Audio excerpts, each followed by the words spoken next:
பூலோகம், சொர்க்கலோகம் அப்படின்லாம் சொல்லி இந்திரலோகம் இப்படிலாம் சொல்லி மொத்தம் 7 லோகங்கள் இருக்கிறதாக புராணங்கள் தெரிவிக்குது.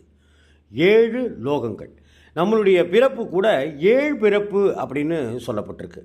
சப்த சாகரம் 7 கடல்னும், சப்த நதிகள் 7 ஆறுனும், சப்த ஸ்வரங்கள் அப்படின்னு 7 ஸ்வரங்களும் அப்படின்னு 7க்கு எப்போதுமே புராணத்தில் ஒரு தனித்துவ மகத்துவங்கள் சொல்லப்பட்டுக்கிட்டே இருக்கு. ஸ்ரீரங்கம் திருக்கோவிலில் இருக்கிற ஒரு விஷயம், 7 மதில்கள் கொண்ட கோயில் அது. 7 மதில்களை தாண்டி தாண்டி தாண்டி தாண்டி வரக்கூடிய பிரம்மாண்டமான திருக்கோவில் ஸ்ரீரங்கம். அதே போல் 7 லோகத்தை குறிப்பதாக இந்த மதில் சொல்லப்படுகின்றது அப்படிங்கிறதும் ஒரு பிரமிக்கத்தக்க விஷயம்.